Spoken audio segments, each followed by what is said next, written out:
أحمد سليمان، خبير بالشعر والتجميل.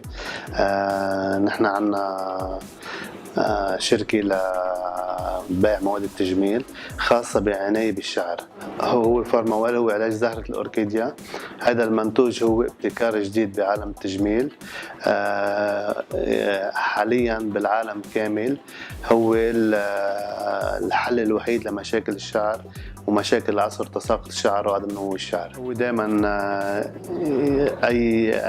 اي شيء عم نعمله اذا بدنا نحكي بعالم الشعر، قبل ما نوصل للوك لازم يكون عندنا شعر صحي وسليم. فدائما بنركز على صحة الشعر، من بعد بنشتغل بموضوع اللوك تبعه الجمال، يعني للشعر ولا للفيس.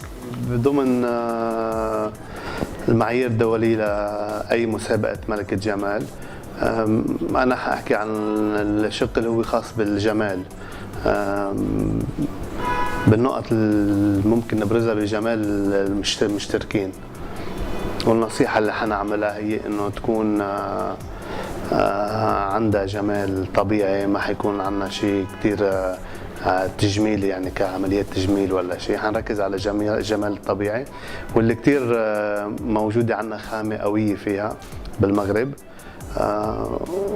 وإن شاء الله البنت يعني اللي حتكون موجودة تعطي صورة حلوة للمرأة العربية بشكل عام.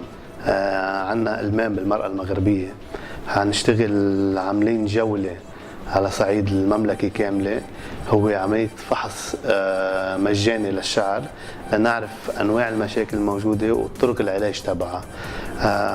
هيدي الحملة عاملينها تحت شعار المرأة جمال وجمال المرأة شعرها. هيدي من ضمن يعني النقط الأساسية اللي حتكون موجودة معنا بالمسابقة، إنه يكون عندنا شعر أي سيدة بتحلم فيه. كان احنا ان شاء الله بكره حنكون بمراكش، بمدينه مراكش. الخميس حنكون باكادير، التنين بطنجه، الاربعاء ان شاء الله حنكون بمدينه الناظور. وان شاء الله على الفيسبوك، على صفحه الفيسبوك حنحط المواعيد والاماكن اللي حنكون موجودين فيها. باختصار انا حاحكي بشيء كتير بسيط، وهي المرأة المغربية عندها مقومات دائما عم نحكي فيها انه هي بتكون سيدة اهم سيدات العالم. بمس أرب عندها مقومات النجاح، عندها فرصة كتير كبيرة انه تاخذ اللقب. بتركز شوي على الثقافة، على الأخلاق، على الجمال. هو آخر شيء نحن بنحكي فيه، الثقافة والأخلاق، وشو الرؤية المستقبلية لحياتها إذا كانت مس أرب، كيف شو الفكرة، شو المشروع اللي ممكن تكون هي تقنع فيه الناس لا تكون مس أرب. لكل المشتركين بالمسابقة أنا حأطلب منهم طلب صغير، بتمنى انه يعطوا صورة حلوة للمغرب. ركزوا كتير على موضوع الثقافة، تبادل الثقافات بين الدول العربية، لأنه ما حنكون بس موجودين بالمغرب، حنكون عنا مشاركة من دول عربية كتير.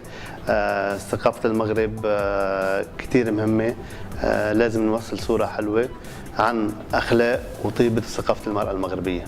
لكل وحدة بتحب تكون موجودة معنا ومشاركة بهذا الحدث، تابعنا على الفيسبوك، حنحط المواعيد.